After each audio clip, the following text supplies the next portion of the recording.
అనారోగ్యం పైకి కనిపిస్తుంది. ఆరోగ్యంగా ఉన్నారా? మనసులో సంతృప్తిగా ఉన్నారా? 100% నేను కాదు అంటాను.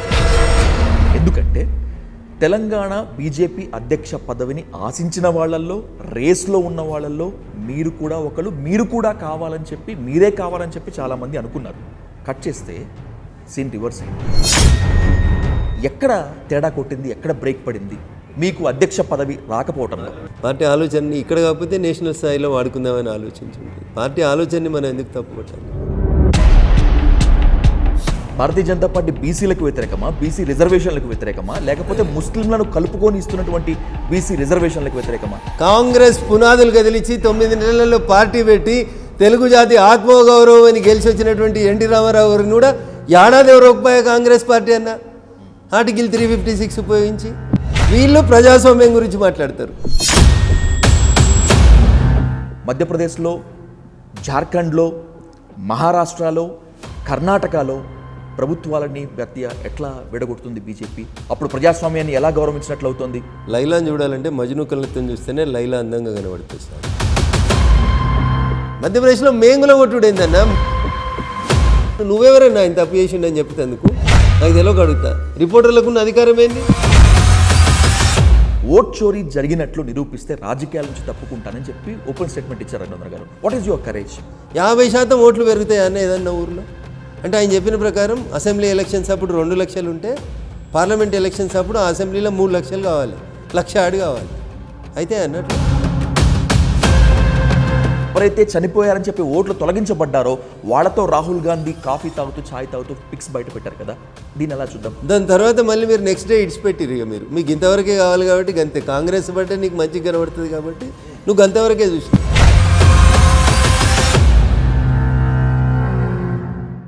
భారతదేశంలో ప్రజాస్వామ్యం కూనీ అవుతోంది, కూనీ చేస్తోంది బీజేపీ అని కాంగ్రెస్ యువనేత Rahul Gandhi power point presentation పెట్టి మరీ ఓట్ చోరీ అంశాన్ని ప్రస్తావిస్తే అసలు ప్రజాస్వామ్యకు శరాఘాతం కాంగ్రెసే అని బీజేపీ వాదిస్తోంది.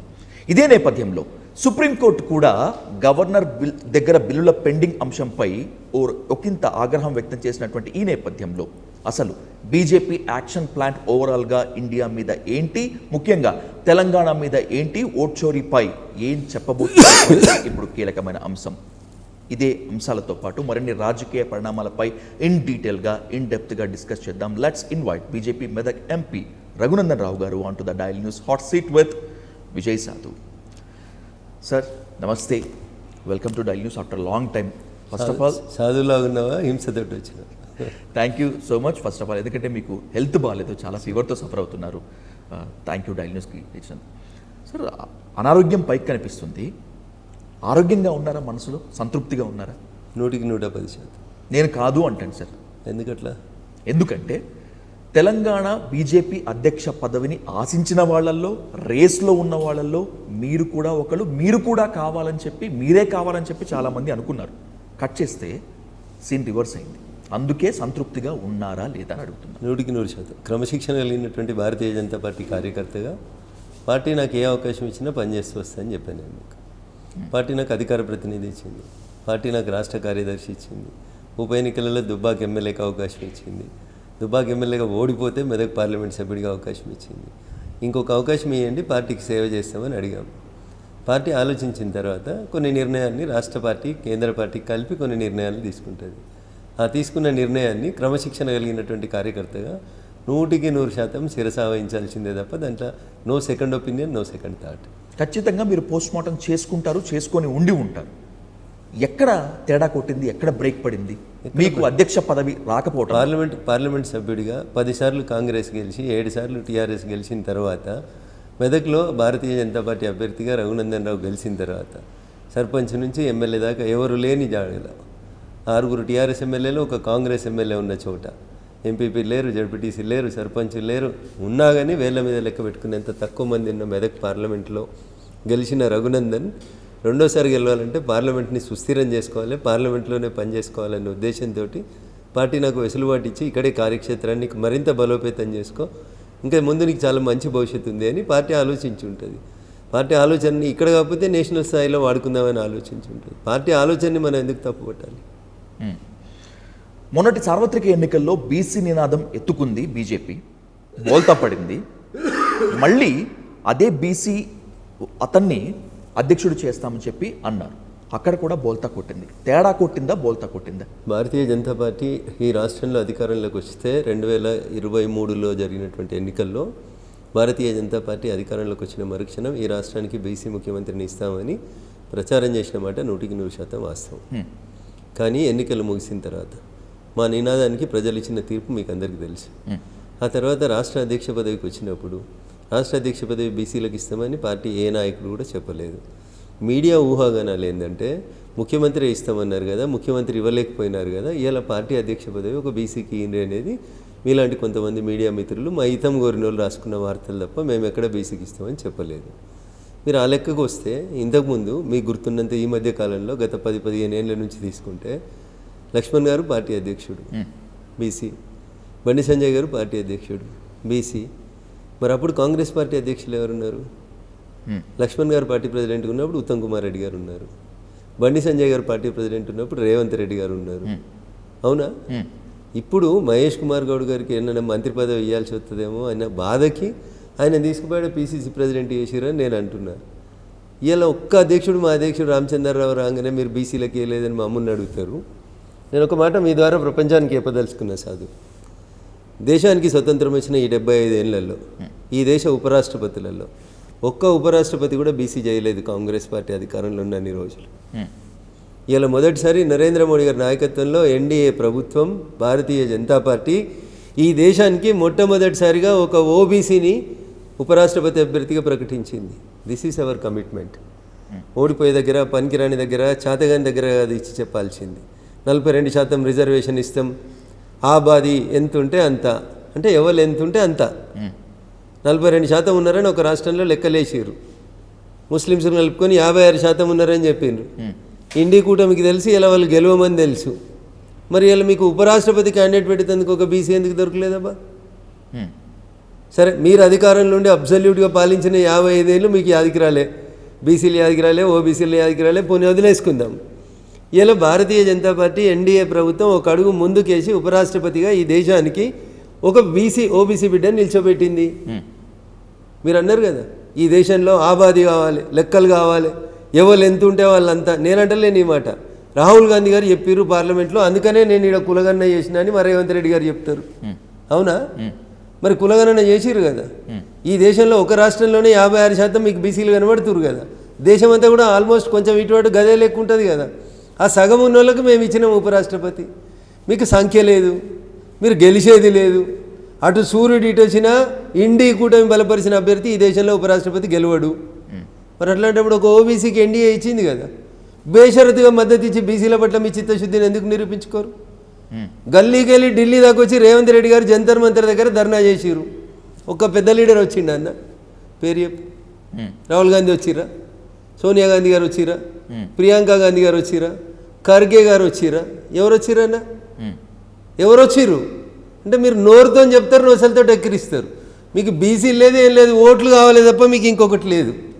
కానీ మేము అవకాశం వచ్చినప్పుడు, సందర్భం వచ్చినప్పుడు, ప్రతి సందర్భంలో మన నిజాయితీని నిరూపించుకుంటూ వచ్చినటువంటి party Bharatiya Janata party. Bharatiya Janata party బీసీలకు వ్యతిరేకమా, బీసీ రిజర్వేషన్లకు వ్యతిరేకమా, లేకపోతే ముస్లింలను కలుపుకొని ఇస్తున్నటువంటి బీసీ రిజర్వేషన్లకు వ్యతిరేకమా? భారతీయ జనతా పార్టీ ఈ దేశంలో బాబాసాహెబ్ అంబేద్కర్ గారు రాసినటువంటి రాజ్యాంగం అమలు కావాలని కోరుకుంటున్నటువంటి పార్టీ.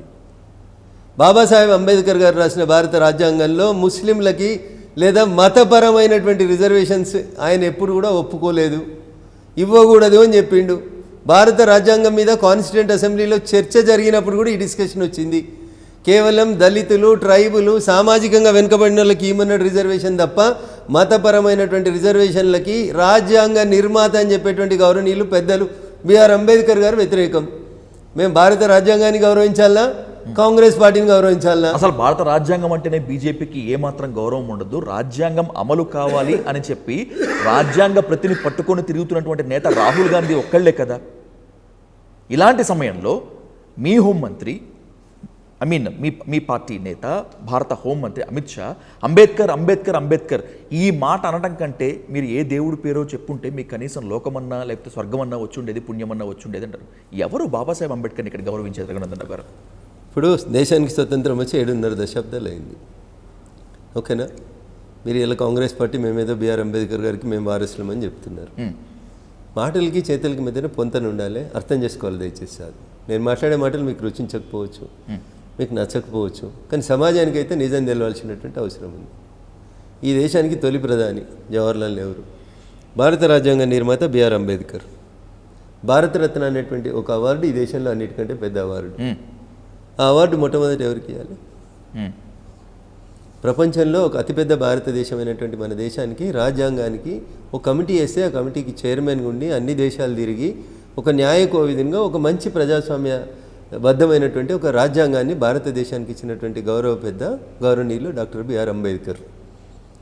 సాంఘిక శాస్త్రం పుస్తకాలంతా కమ్యూనిస్టోళ్ళు, నక్సలైట్లు, ఈ దేశానికి వ్యతిరేకంగా పనిచేసేటోళ్ళు, వామపక్ష మేధావులు రాసి మనకు వాస్తవాలు తెలియకుండా చేసారు. జవహర్లాల్ నెహ్రూ గారికి భారతరత్న వచ్చింది, మాకేం అభ్యంతరం లేదు. తర్వాత ఇందిరాగాంధీ గారికి భారతరత్న వచ్చింది, మాకేం అభ్యంతరం లేదు.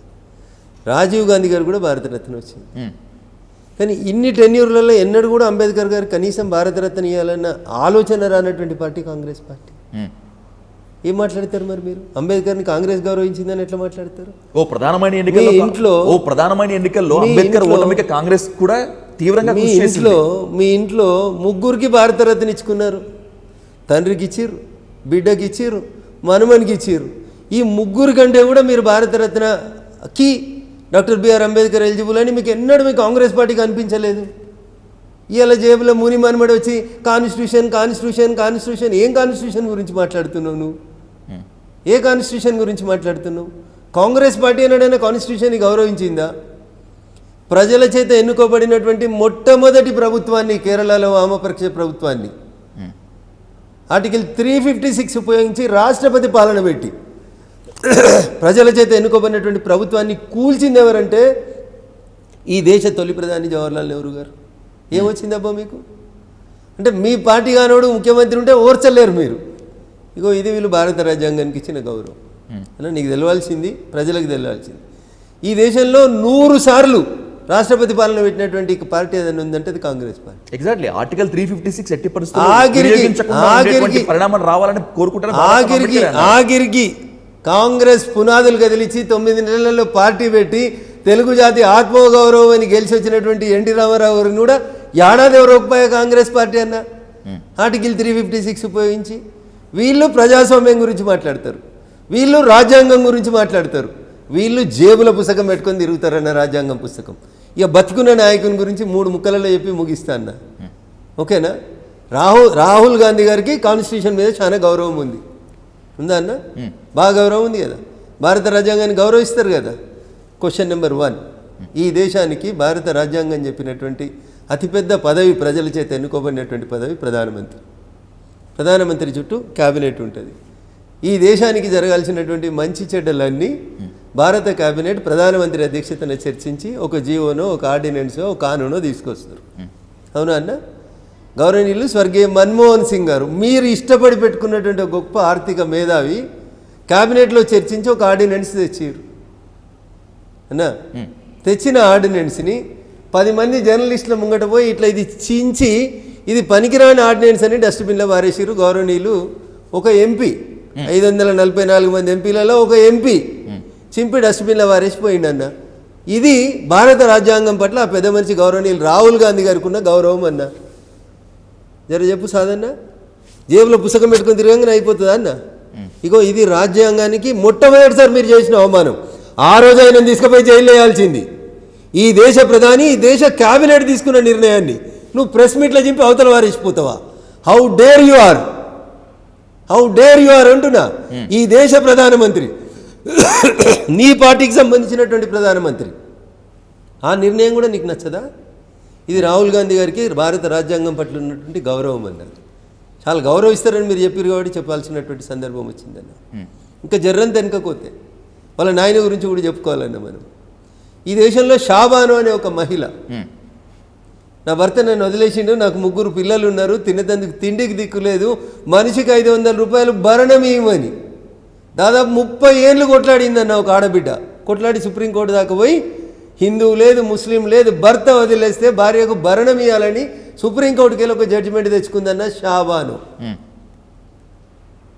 సుప్రీంకోర్టు జడ్జిమెంట్ ఇస్తే అన్న 4 ముస్లిం మత సంఘాలు పోయి గౌరవనీయులు అప్పటి దేశ ప్రధాని రాజీవ్ గాంధీ గారిని కలిస్తే సుప్రీంకోర్టు లేదేం లేదు అవతల వారే ఆర్డర్ అని పొద్దుగాల ఆర్డినెన్స్ ఇచ్చిండన్న. ఆడబిడ్డకు మెయింటెనెన్స్ ఇవ్వాల్సిన అవసరం లేదని జడ్జిమెంట్ తెచ్చిన పార్టీ కాంగ్రెస్ పార్టీ.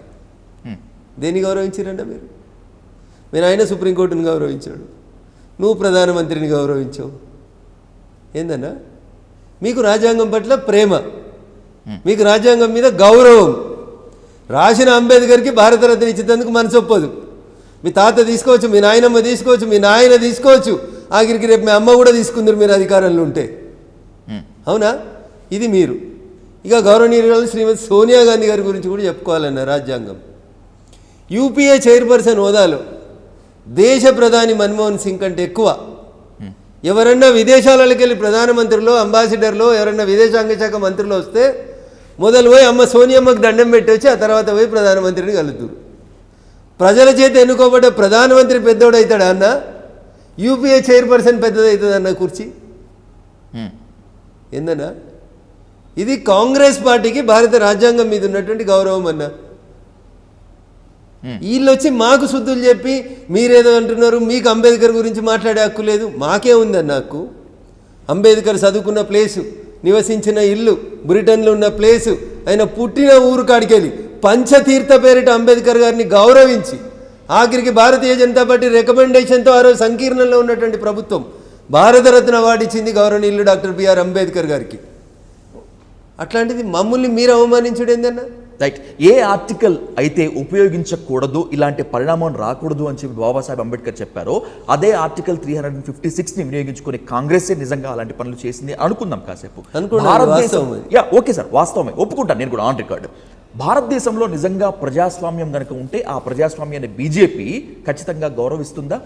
100% గౌరవం. ఒకవేళ కనుక మీరు అన్నదాన ప్రకారమే భారతదేశంలో ఉన్న ప్రజాస్వామ్యాన్ని బీజేపీ గౌరవించేది అయితే మధ్యప్రదేశ్లో, జార్ఖండ్లో, మహారాష్ట్రలో, కర్ణాటకలో ప్రభుత్వాలని వ్యక్తిగా ఎట్లా విడగొడుతుంది బీజేపీ? అప్పుడు ప్రజాస్వామ్యాన్ని ఎలా గౌరవించినట్లు అవుతుంది? సో ఇప్పుడు జర్నలిస్ట్ మిత్రులకు అర్థం కావాల్సింది ఏంటంటే ప్రజాస్వామ్యం స్ఫూర్తితో చూస్తే ప్రజాస్వామ్యం అర్థమవుతుంది. నక్సలైట్ల స్ఫూర్తితో చూస్తే, లెఫ్ట్ వింగ్ తోటి చూస్తే అర్థం కాదు. లైలాని చూడాలంటే మజ్ను కళ్ళతో చూస్తేనే లైలా అందంగా కనబడుతుంది సార్. నీకు నచ్చిన అమ్మాయి నాకు నచ్చకపోవచ్చు, ఊరు భాషలో చెప్పాలంటే. లైలాని చూడాలంటే మజ్ను కళ్ళతో చూస్తేనే లైలా అందంగా ఉంటుంది. నీకు అందంగా కనిపించిన అమ్మాయి నాకు అందంగా కనబడలేదు అంటే అది నా దృష్టి లోపం కాదు. ఒక్కొక్కరు ఆలోచన, ఒక్కొక్కరు టేస్ట్, ఒక పద్ధతి ఒక రకంగా ఉంటుంది. ఏమడుగుతున్నారు మీరు? ప్రజలు ఎన్నుకున్నటువంటి ఒక నిమిషం ఆడికే వస్తున్నా. ఒక్కొక్క రాష్ట్రం గురించే మాట్లాడుకున్నాం. మధ్యప్రదేశ్ అన్నారు. ఏమైందన్న మధ్యప్రదేశ్లో? తెలియదు నాకు, చెప్పు ఏం జరిగింది? మధ్యప్రదేశ్లో సింధియాకి మిగతా వాడికి పెట్టి మధ్యప్రదేశ్లో దాన్ని మనం బీజేపీ అక్కడ చీలికి తీసుకుని రాలేదా ప్రభుత్వాలలో? అందుకనే నేను ఏం చెప్తున్నా అంటే మీకు ఒక సబ్జెక్టు గురించి మాట్లాడదామంటే మధ్యప్రదేశ్లోని అసెంబ్లీలు ఎన్ని, మధ్యప్రదేశ్లో ఆ ఎన్నికల రిజల్ట్లో భారతీయ జనతా పార్టీకి వచ్చినాయి ఎన్ని, కాంగ్రెస్కి ఎన్ని వచ్చినాయి మీరు లెక్క చేసుకోండి.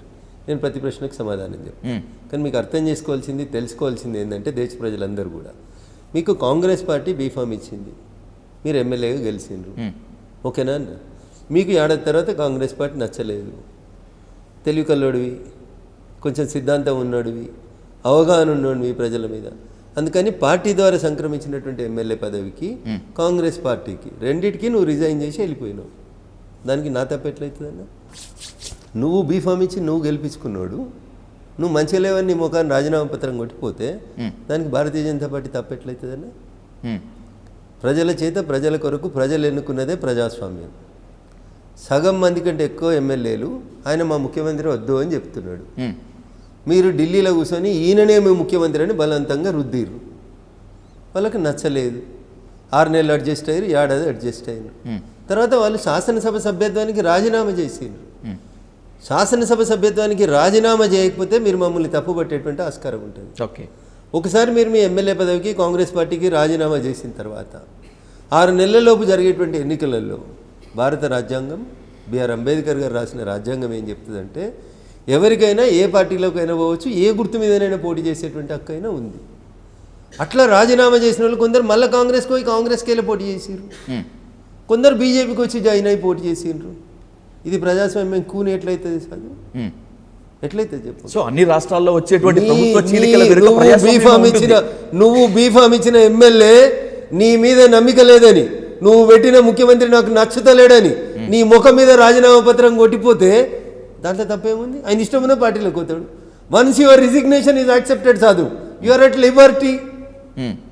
లేదా నీకు హక్కు? మ్మ్. పార్టీ మారే హక్కు లేదని రాసిందా భారత రాజ్యాంగం? ఉంటుంది. వాళ్ళు మంచోళ్ళు కాబట్టి, అరే మీ బీఫామ్ వద్దు మీ పార్టీ వద్దని ముఖాన కొట్టిపోయారు. కొంతమంది ఈ రాష్ట్రంలో అట్లా కొడతలేరు, అది వేరు విషయం. మ్మ్. ఓకేనా? కొట్టిపోయినాడు మంచోడబ్బా, వాని గురించి ఎట్లా మాట్లాడతావు? మధ్యప్రదేశ్లో మేంగుల కొట్టుడైంది, మ్మ్. మధ్యప్రదేశ్లో మేంగుల కొట్టుడైందన్న. మీరు పెట్టిన ముఖ్యమంత్రిని మార్చుమని సింధియా నాయకత్వంలో 50 మంది ఎమ్మెల్యేలు 50 సార్లు పోయారు ఢిల్లీకి. ఈ తిరుగుబాటు వెనుక బీజేపీ ఉండదా? బీజేపీ లేదా? ఏమంటారు? ఈ తిరుగుబాటు వెనుక మాకే అవసరం. మధ్యప్రదేశ్ లో మాత్రమే కాదు రఘునందన్ రావు గారు. మాకే- అదే జార్ఖండ్లో ఒక్కొక్క హేమంత్ రాష్ట్రానికి సోరెన్ చంపాసోరెన్ వెనుక ఉండడం కూడా బీజేపీనే కదా. అన్న, ఒక్కొక్క రాష్ట్రానికి వస్తా నేను అట్లా. నీ దగ్గర ఫిగర్స్ లేవు కాబట్టి నేను చెప్పదలుచుకోలేదు. నేను అందుకనే ఏమంటున్నా, ఒక అసెంబ్లీ తీసుకోండి, మీరు అడగదలుచుకున్న అసెంబ్లీ. ఆ అసెంబ్లీకి ఆ సంవత్సరం జరిగిన ఎన్నికలలో కాంగ్రెస్ ఎంత, బీజేపీ ఎంత, ఇండిపెండెంట్లు ఎంత, ఓకే. అందులో ఏం జరిగిందనే డీటెయిల్గా చెప్పుకుందాం. ఒక్కొక్క ముఖ్యమంత్రి ఒక కుంభకోణంలో హేమంత్ సోరెన్ జైలుకు పోయిండు. దానికి మాకేం సంబంధం అన్న?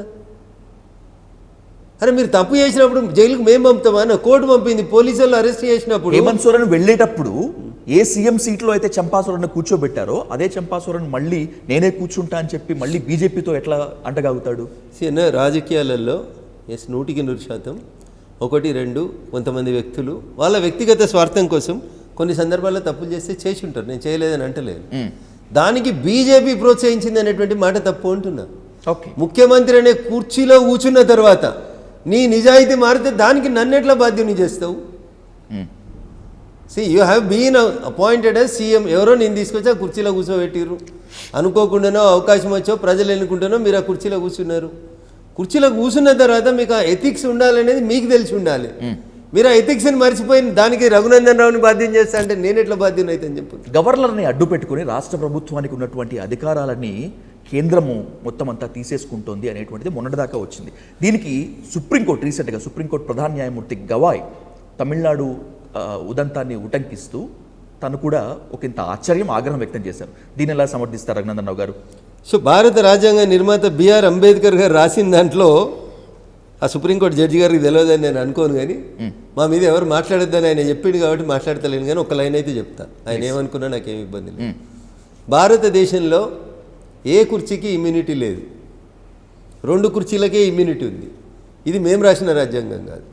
డాక్టర్ బిఆర్ అంబేద్కర్ గారు రాసిన రాజ్యాంగం ప్రకారం ఈ దేశంలో ఇమ్యూనిటీ ఉన్న కుర్చీలు 2. ఒకటి ఈ దేశ రాష్ట్రపతి, 2 ఈ దేశ గవర్నర్. వాళ్ళని అన్నిటికీ అతీతంగా రాజ్యాంగ పరిరక్షకులుగా భారత రాజ్యాంగ నిర్మాత బిఆర్ అంబేద్కర్ పేర్కొన్నారు. వారి చర్యలని, వారి పనులని స్క్రూటినీ చేసే అధికారం కానీ, వాళ్ళ మీద మాట్లాడేటువంటి హక్కు కానీ ఎవరికీ లేవని భారత రాజ్యాంగ నిర్మాత బిఆర్ అంబేద్కర్ ఆ కుర్చీలకి అంత గొప్ప గౌరవం ఇచ్చాడు పెట్టిండ్రు. మీరు అంటుండొచ్చు మరి సుప్రీంకోర్టు ప్రధాన న్యాయమూర్తి గారు మాట్లాడిండ్రు కదా, let the case go on, sub judice అయితే మనం మాట్లాడుకోవద్దు. ఎగ్జాక్ట్లీ, సబ్జుడీస్ ఆ కేసు గురించి కాసేపు పక్కన పెట్టినా కూడా సార్, ఇండియాని టెంపుల్ ఆఫ్ డెమోక్రసీగా మాట్లాడుతుంటాం మనం, నిజమే కూడా. తమిళనాడు కేసే తీసుకుంటే 10 బిల్లులు పెండింగ్ పెట్టాల్సినటువంటి అవసరం వచ్చింది అక్కడ గవర్నర్. ప్రజలు ఎన్నుకున్న ప్రభుత్వం కదా తమిళనాడు రాష్ట్ర ప్రభుత్వము, గవర్నర్ని నియమించేటువంటిది కేంద్రం కదా. కేంద్రం అనేటువంటిది ఒక మిథ్య అని చెప్పినప్పుడు ఎన్టీఆర్ చెప్పినటువంటి నేపథ్యంలో ఈ పరిణామ క్రమాన్ని ఎలా చూడాలి? రాష్ట్రాలపై కక్ష సాధింపు కాదా గవర్నర్ అడ్డం పెట్టుకుని బీజేపీ చేయటం? సో ఈ గవర్నర్ అనే కుర్చీని బీజేపీ క్రియేట్ చేసిందా? లేదు, దానికన్నా ముందే గవర్నర్ గిరిని బీజేపీ వాడుకున్నంతగా ఇతర ఏ పార్టీ వాడుకోలేదనేటువంటి విమర్శ కూడా ఉంది కదా. దానికి తమిళనాడు ఉదాహరణ తీసుకున్నా, లేకపోతే తెలంగాణలో మొన్నటి వరకు ఉన్నటువంటి మహిళా గవర్నర్ తీసుకున్నా కూడా ఇదే రిఫ్ట్ కదా నడిచింది. రామ్లాల్ గారి లాగా ఎన్టీ రామారావుని రద్దు చేసినట్టు భారతీయ జనతా పార్టీ అధికారంలోకి వచ్చిన తర్వాత వచ్చిన ఏ గవర్నర్ అని అట్లా పనిచేసిండా? ఒక గవర్నర్ పేరు చెప్పండి. ఢిల్లీలో కేజ్రీవాల్ లెఫ్టినెంట్ గవర్నర్ కి అదే పంచాయతీ, తెలంగాణలో కూడా మనకి అదే పంచాయతీ. మీకు తెలవాల్సింది ఏంటంటే అక్కడ lieutenant governor is powerful. Exactly, నాకు తెలుసు. అది మేము రాయలేదు, అది బిఆర్ అంబేద్కర్ గారు రాసిన రాజ్యాంగం ప్రకారమే ఢిల్లీలో గవర్నర్ పదవి అనేది ఆ ప్రామినెంట్ పదవి. బికాస్ ఢిల్లీ ఈజ్ అక్కడ ఉండేటువంటి పరిస్థితులు, అక్కడ ఉండేటువంటి దేశ రాజధాని కాబట్టి దాని ప్రత్యేక పరిస్థితులలో అక్కడ గవర్నర్కే ఎక్కువ ఇంపార్టెన్స్ రోల్ ఇచ్చారు. దానికి మమ్మల్ని ఎందుకు తప్పు పడతావన్నా? శాంతి భద్రతలు మొత్తం లెఫ్టినెంట్ గవర్నర్ చేతిలో. నేను అంటున్నా, దానికి నన్ను ఎందుకు తప్పు పడతావు? నేనేమన్నా రాజ్యాంగ సవరణ తీసుకొచ్చి ఢిల్లీ ముఖ్యమంత్రి కంటే ఢిల్లీ గవర్నర్ పెద్దోడు, నువ్వు పోయి పెత్తనం చేయమని నేను రాజ్యాంగాన్ని సవరించి కొత్తగా నేను గవర్నర్ని పంపిస్తే నువ్వు నన్ను అడగాల్సిన మాట అన్న ఇది. ఉన్న రాజ్యాంగాన్ని అమలు చేయమని నువ్వే చెప్తావు, మార్పులు చేర్పులు దేవద్దని నువ్వే చెప్తావు. ఉన్న రాజ్యాంగాన్ని అమలు చేసి గవర్నర్ కుర్చీకి ఏమైనా గౌరవం ఉంటే ఆ గౌరవాన్ని ఆయన కాపాడుకోవడానికి ఆయన ఏమైనా చేసిర్రు అనుకో, ఆ కుర్చీలో ఉన్న గవర్నర్ గారు, for that matter any state, ఫలానా గవర్నర్ తప్పు చేసిండు, నువ్వెవరైనా ఆయన తప్పు చేసిండు అని చెప్పేందుకు నాకు తెలియక అడుగుతా. రిపోర్టర్లకు ఉన్న అధికారం ఏంది? ప్రశ్నించడమే నీ అధికారం. ఆడికే వస్తున్నా, ప్రశ్నించడమే నీ పవరు, అంతే కదా. ఇప్పుడు నువ్వు తెలుసుకోవాల్సింది ఎవరిని? గవర్నర్ ఆపిండు ఒక బిల్లు అనుకో, పోయి అడుగు, గవర్నర్ చెప్తాడు నీకు, ఇగో ఇన్ని సెక్షన్ల ప్రకారం నాకు ఆపే అధికారం ఉంది, నేను ఆపినా అని చెప్తాడు. రిటర్న్ పంపించినప్పుడు పంపిస్తాడు, న్యాయ కోవిధుల సలహా పంపించినప్పుడు పంపిస్తాడు. ఒక్క మాట చెప్తా నీకు, తెలంగాణ రాష్ట్ర రాజకీయాల్లో ఈ మధ్యలో ఏదో చూసినారేమన్నా, సుప్రీంకోర్టు ఏదో చెప్పిందని, ఇద్దరు ఎమ్మెల్సీ క్యాండిడేట్లని అప్పుడున్న టీఆర్ఎస్ పార్టీ ఏదో నామినేట్ చేసింది. గవర్నర్ వీళ్ళిద్దరు రాజకీయ నాయకులు, వీళ్ళని కల్చరల్ యాక్టివిటీ కింద నామినేట్ చేయడానికి వీలు కాదు అని చెప్పి గవర్నర్ తిప్పి పంపింది. గుర్తుండాలి మీకు. గుర్తుంది. దాసో శ్రవణ్ గారు, కుర్రా సత్యనారాయణ రద్దు చేసింది. అదే దానికి సంబంధించి మాట్లాడబోతున్నాను నేను. గవర్నర్ గారు ఏమన్నారంటే, మీరు పంపించింది social and cultural activity quota కింద 2 పేర్లు పంపారు, వీళ్ళిద్దరు క్రిస్టల్ క్లియర్గా రాజకీయ నాయకులు, వీళ్ళు ఆ కోటాలో షూట్ గారు, కాబట్టి మీరు దయచేసి వేరే పేర్లు పంపండి అని పంపిండ్రు. ఇలా తప్పేముంది? వేరే పేర్లు పంపలేదు, మీరు మళ్ళీ అదే పేర్లు పంపారు. గవర్నర్ ఫైల్ ఆడ పక్కకు పెట్టి కూర్చున్నారు. ఈ లోపల అదృష్టం కొద్దీ ఎలక్షన్లు వచ్చినాయి, ప్రభుత్వం మారిపోయింది. కొత్తగా వచ్చిన ప్రభుత్వం మళ్ళీ కొత్తగా 2 పేర్లు పంపించింది. ఈ లోపల వీళ్ళిద్దరు హైకోర్టులో అప్పీల్ పెండింగ్ చేసారు. ఓకేనా?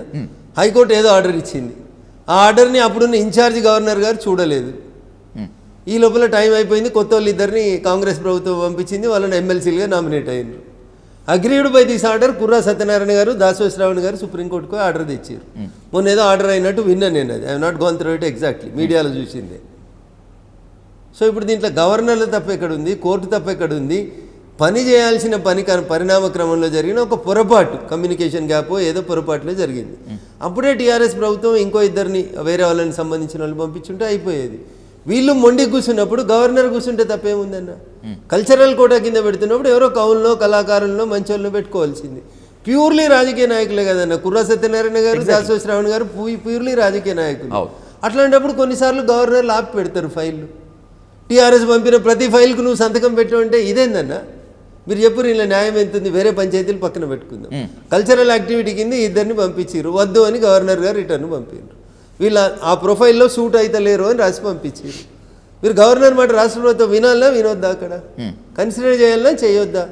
మీరే ఇంకా 2 పేర్లు మీకు నచ్చినవి పంపుండ్రి అని చెప్పిండ్రు, పంపలేదు మీరు. సో ఇక్కడ రిఫ్ట్ వస్తుందా రాదా? వస్తుంది. అదే జరుగుతుంది. ఇక్కడ గవర్నర్ కోటాలో నువ్వు తమిళనాడు గురించి ఎందుకు పోతున్నావు నాకు తెలియదు. నేను తమిళనాడు పోలే, నాకు తమిళని రాదు. ఆడ ఆ గవర్నమెంట్కి, ఆ గవర్నర్కి ఏమైందో తెలియదు. పేపర్లు ఏదో ఆయన బిల్లులు ఆపిండని, ఈయన ఇదైందని, గవర్నర్ జనగణమన వాడక ముందే వెళ్ళిపోయిండని, వచ్చిండని, ఇవే పంచాయతీలు, చిన్న పంచాయతీలు. 10 బిల్లులు పెండింగ్ పెట్టాల్సి వచ్చింది అభినందన్ గారు అక్కడ. 10 బిల్లులు. ఇది నా రాష్ట్రం కాబట్టి, నాకు ఇక్కడ ఏం జరిగిందో ఒక ఉదాహరణ నేను నీకు చెప్పిన.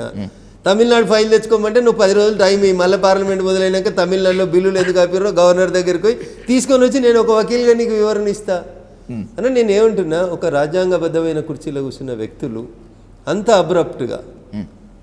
అబ్రప్ట్గా తప్పు చేస్తారని అయితే నేను విశ్వసించాను. ఓకేనా అన్న? చదువుకున్న వాళ్ళు, మేధావులు, దట్టు అయిన బ్యూరోక్రాట్, ఐఏఎస్ ఆఫీసర్, తెలిసి అన్న నేను ఫైల్ ఆపితే 10 రోజులు ఆపుతా, 1 రోజులు ఆపగలుగుతా. ఒకవేళ అన్న లాక్యూనా లేకపోతే ఎన్ని రోజులు ఆపుకోగలుగుతాను నేను? తిప్పి పంపడం, మళ్ళీ వచ్చినాక యాక్సెప్ట్ చేయడం, ఇంతకు మించి ఏముండదు. గవర్నర్ కార్యాలయం నుంచి ముఖ్యమంత్రి కార్యాలయానికి ఖచ్చితంగా కరస్పాండెన్స్ జరుగుతుంది. ఒక ఫైల్ ఆగితే దాన్ని రెక్టిఫై చేసుకోమని చెప్తారు. ఏ గవర్నరు రాష్ట్ర ముఖ్యమంత్రితో కొట్లాడాలని కోరుకోడు నాకు తెలిసినంత మటుకి. కొన్నిసార్లు ఒకరు అరా చరిత్రలో చూస్తే ఒకటి అరా కొన్ని పంచాయతీలలో కొంతమంది ఎక్స్ట్రీమ్గా పోయినారు, 100% వాస్తవం అది. ఇందాక మనం చెప్పుకున్న రామ్లాల్ లాంటి వాళ్ళు, దాన్ని నేను సమర్థించలేను. But majority of the governors majority times లోపల రాజ్యాంగాన్ని పరిరక్షించేందుకే పనిచేస్తారు తప్ప వాళ్ళకి వ్యక్తిగత కక్ష తీర్చుకోవాల్సినటువంటి అవసరాలు ఉంటాయని నేను అనుకోను. రైట్. రాహుల్ గాంధీ ఓట్ చోరీ పైన పవర్ పాయింట్ ప్రెజెంటేషన్ పెట్టి కర్ణాటకలో మహదేవ్పూర్ అనేటువంటి కాన్స్టిట్యున్సీని ఒక పారామీటర్గా తీసుకొని దేశమంతటా ఒక సంచలనం సృష్టిస్తే, మీరు మాత్రము ఓట్ చోరీ జరిగినట్లు నిరూపిస్తే రాజకీయాల నుంచి తప్పుకుంటానని చెప్పి ఓపెన్ స్టేట్మెంట్ ఇచ్చారు Raghunandan garu. What is your courage? మీ ధైర్యం ఏంటి అసలు? సరే, మీరు ఒక బ్రేక్ తీసుకుంటే నా ఇంట్లో ఒక ఫైల్ ఉంది, మహాదేవపురావును రామ్టెక్ ఆయన మాట్లాడినటువంటి 2 పార్లమెంట్ కాన్స్టిట్యున్సీలకు సంబంధించి అసెంబ్లీలో ఉన్న ఓట్లేని, పార్లమెంట్లో ఉన్న ఓట్లేని, ఇవే కదా వారు అన్నది ఓటు చోరీ జరిగింది. అంతే. అసెంబ్లీలో మహారాష్ట్రలో పార్లమెంట్ ముందు ఎన్నికలైనాయి, పార్లమెంట్లో మాకు మంచి మెజారిటీ వచ్చింది, దాని ప్రకారం ఫైల్ తీసుకొని రా వంశీ, మహాదేవపురం రామ్టెక్ ఫైల్ తీసుకొని. సో అసెంబ్లీకి వచ్చినప్పుడు మాకు అన్యాయం చేసేసారు, అసెంబ్లీకి వచ్చేసరికి లక్షల ఓట్లు మార్చేసారు, 51 to 52% ఆఫ్ ద ఓటర్స్ మారిపోయినారు అని చెప్పిండ్రు. ఇదే కదా రాహుల్ గాంధీ గారు ప్రెస్ మీట్ పెట్టింది. నేను నీకు ఒక విషయం చెప్తాను, నేను 2003లో జరిగింది ఏంది సార్, స్పెషల్ ఇంటెన్సివ్ రివిజన్ అనేది జరిగింది ఈ దేశంలో. ఇదే మొదటిసారి జరగలేదు, ఇప్పటికి 4-5 సార్లు జరిగింది. రేపు జూబ్లీ హిల్స్ ఎన్నికలలో కూడా SIR జరుగుతుంది, జరగాలి కూడా. మీరు ఏమంటున్నారు, దొంగ ఓట్లు వస్తున్నాయి, ఓటు చోరీ వస్తుంది అని అంటున్నారు. అది ఐడెంటిఫై చేయడం కోసమే కదా సార్ జరిగేది. నీకు డోర్ నెంబర్లో ఒక ఓటు ఉంది, అది ఉన్నదా లేదా చూసేందుకు ఎవరో ఒక BLOనో వస్తున్నాడు, అట్లా వచ్చిండు, నువ్వు ఆ అడ్రస్లో లేవు, తీసేయాలన్నా ఉంచాలన్నా నీ ఓటు? ఏం చేయాలన్నా? తీసేయాలి. తీసేస్తుంది ఎన్నికల సంఘం. తీసేసినప్పుడు మీకు తెలిసింది నాకు ఇంకెక్కడా లేదు, నేను కిరాయిదారుని, ఈ ఇంట్లోకి వెళ్ళిపోయి పలానా వేరే ఇంట్లో ఉంటున్నా, నా ఓటు మార్చుకోలేదు, ఇగో నేను పలానా ఇంట్లో ఉంటున్నట్టు ఇది నా సర్టిఫికెటో రెసిడెన్సో, లేదా నా ఓటుని ఈ డోర్ నెంబర్ నుంచి ఆ డోర్కి మార్చుండ్రానో, లేకపోతే ఇదే డోర్లో నేను మీరు వచ్చిన రోజు ఊరికి పోయినా ఇళ్ళనే ఉంటా, నాకు ఈయనే ఓటు కావాలి, Form 6 ఇచ్చేయి. దేనికైనా ఒక ప్రాసెస్ ఉంటుంది అన్నారు.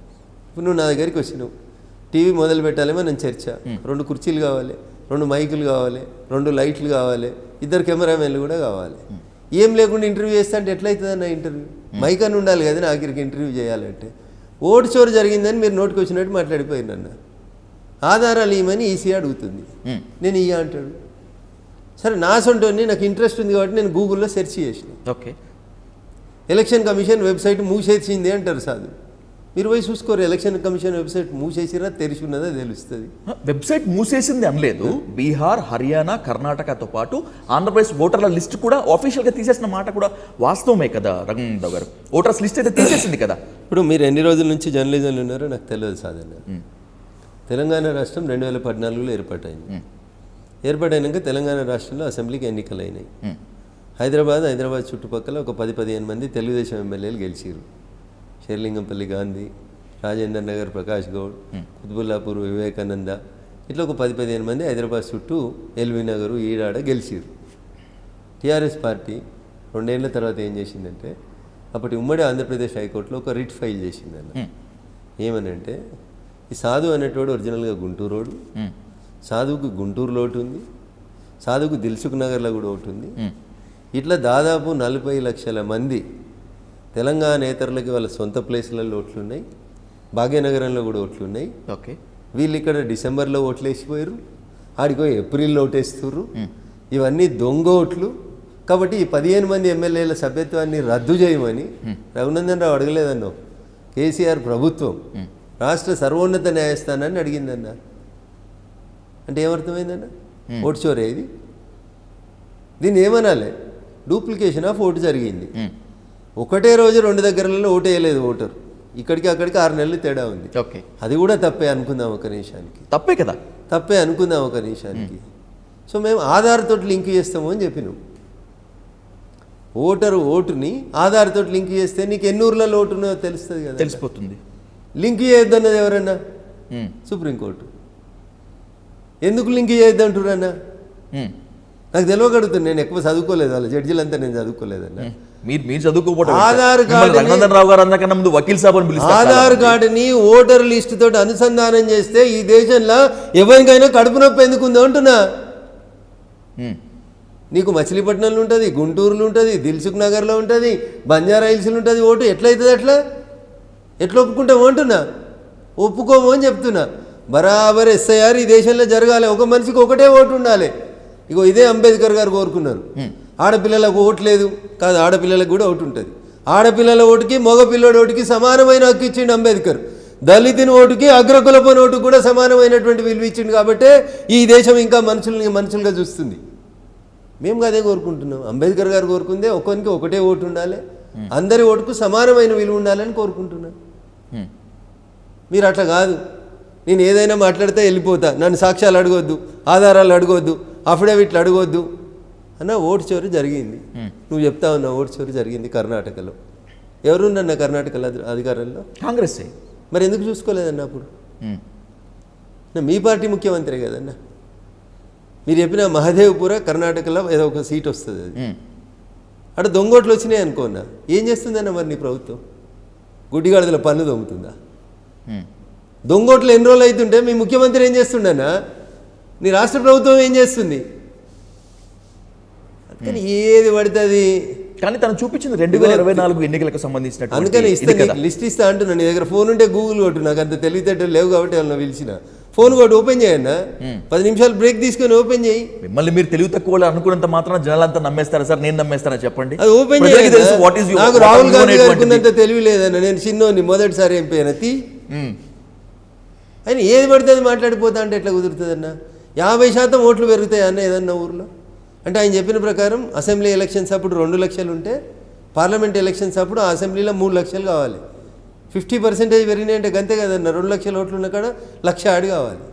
అయితే అన్నట్లా నాకు తెలిసి అయితే కావన్నా.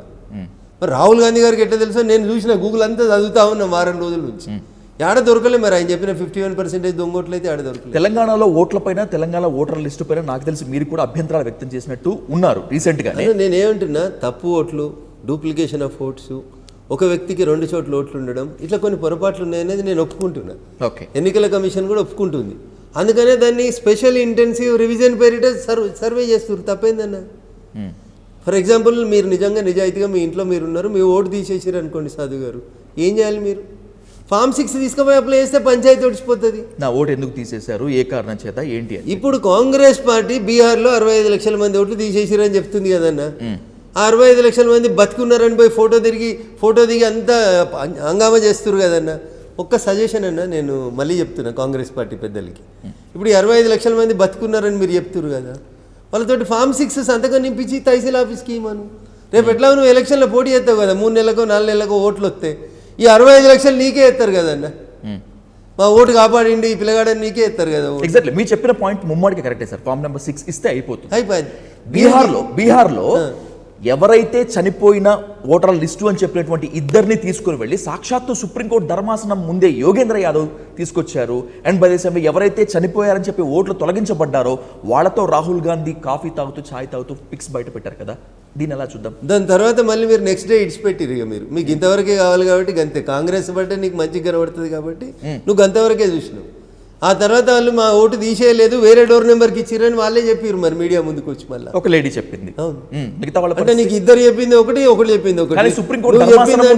సుప్రీం ధర్మాసనం ముందు ఉన్నటువంటి వాళ్ళు చెప్పలేదు కదా. సుప్రీం ధర్మాసనమే ఆధార్ కార్డును లింక్ చేయకమని పంచాయతీ పెట్టింది కదా, గాడు అడగరాదు జడ్జిని. సరే, ఈ ఎపిసోడ్ మొత్తంలో సుప్రీంకోర్టు కూడా భాగస్వామ్యం ఉందని అనుకోవచ్చా? ఫర్ ఎగ్జాంపుల్ అనుకుంటే అంటే నేను ఏమంటున్నా, సుప్రీంకోర్టు అనేది ఒక స్వతంత్ర న్యాయ వ్యవస్థ.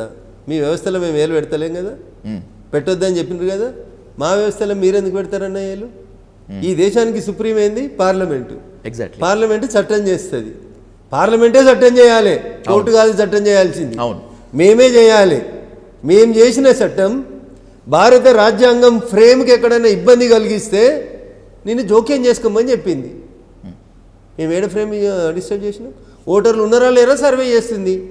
నువ్వు ఎట్లయితే ఇండిపెండెంట్ బాడీ సుప్రీంకోర్టు, ఎన్నికల సంఘం కూడా అట్లా అటానమస్ బాడీ. దానికి ఎందుకన్నా మీకు పంచాయతీ? రైట్. లేదు, ఇంకొక మాట చెప్పాలి. ఇంత గోల పెడుతురు కదా ఎన్నికల సంఘం మీద. ఎన్నికల సంఘానికి ఒకలే ఎన్నికల కమిషనర్ ఉంటుండే. భారత రాజ్యాంగ నిర్మాత అంబేద్కర్ గారు రాసిన రాజ్యాంగం నుంచి మొదలుకుంటే 10 సార్లు ఎలక్షన్లు అయ్యేదాకా ఒకడే ఎన్నికల కమిషనర్ ఈ దేశానికి. ఆ ఎన్నికల కమిషనర్ కుర్చీలో కూర్చున్నాడు నా మాట ఇంటలేడని, ఒక్క కుర్చీలు ఉంటే వీడు ఎక్కతక్క ఎత్తుండని, అటుపక్క కుర్చేసి ఇటుపక్క కుర్చేసి 3 కమిషనర్లను పెట్టి మెజారిటీ ఇది లా అని అప్పుడున్న ఎలక్షన్ కమిషనర్ని బొందబెట్టాలని ప్రయత్నం చేసింది కాంగ్రెస్ పార్టీ. ఇక వీళ్ళకి దేని మీద విలువ ఉందన్న? సుప్రీంకోర్టు ఇచ్చిన జడ్జిమెంట్ను ఆర్డినెన్స్ తెచ్చి అవతల వారేస్తారు. కేబినెట్ ప్రధానమంత్రి తీసుకున్న నిర్ణయాన్ని ఆర్డినెన్స్ చించి అవతల వారేస్తారు. ఎన్నికల సంఘం చెప్తింటలేదని ఇటో కుర్చేసి ఎన్నికల కమిషనర్ని కూరలు వీకేస్తారు.